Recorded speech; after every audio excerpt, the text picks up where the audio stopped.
Hi hello నమస్తే, నేను మీ కళ్యాణ్ పడాలా. యాక్చువల్గా ఏంటంటే చిన్నప్పటి నుండి సినిమా మీద చాలా ఇంట్రెస్ట్ ఉంటుండే. అన్ని పోస్టర్లు చూసి కానీ చిరంజీవి గారిని, బాలకృష్ణ గారిని, నాగార్జున గారిని వీళ్ళందరినీ చూసి ఇన్స్పైర్ అయ్యి మహేష్ బాబు గారిని, ప్రభాస్ గారిని వాళ్ళలా ఉందాం, మనం కూడా హీరోలు అవుదాం, పెద్ద మంచి యాక్టర్లు అవుదాం అని థాట్స్ అయి ఉండే. చిన్నప్పటి నుంచి అలాగే పెరిగాను నేను.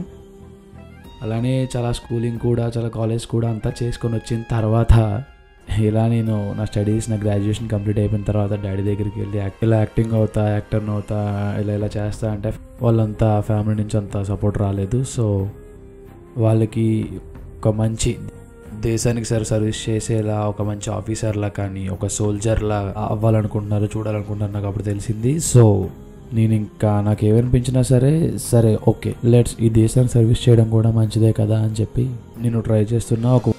ఒక 1 year దీని మీద డెడికేషన్తో ఈ ప్యాషన్ అన్ని పక్కన పెట్టేసి ఒక 1 year బాగా డెడికేషన్తో ఇవన్నీ చూసి చదువుకొని ట్రైనింగ్ తీసుకుంటూ, గ్రౌండ్ తీసుకుంటూ, మొత్తం ఫిజికల్ యాక్టివిటీస్లో నీట్గా ఫిట్గా ఉండి ఇలా డెడికేషన్తో 6 months 1 year ఇలా చేయగా ఒక పారామిలిటరీ ఇలా ఒక దేశానికి సర్వీస్ చేసే అవకాశం వచ్చింది.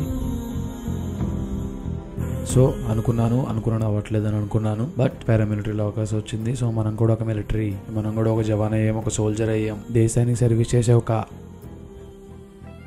బెటర్ ఆపర్చునిటీ వచ్చింది. దీన్ని మనం వదులుకోకూడదు, ఎవరికో కానీ రాదు ఈ ఛాన్స్ అని చెప్పి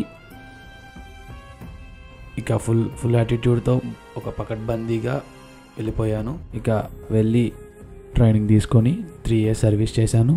23లో వెళ్ళాను, 24, 25 ఇలా ఈ లెక్కన సర్వీస్ చేసిన తర్వాత సడన్గా ఇలా డ్యూటీ చేస్తుంటే, సడన్గా డ్యూటీ అయిపోయి వెళ్తున్నప్పుడు ఒక డార్మాలో నాగార్జున గారు ఇలా బిగ్ బాస్ జర్నీ గురించి, ఇలా బిగ్ బాస్ అగ్ని పరీక్ష కాన్సెప్ట్తో ఇలా వచ్చింది అని తెలిసి ఓకే మనకు కూడా ఒక అవకాశం వచ్చిందని చెప్పి ఇంకా మనం ఊరుకోలేదు. ఓకే.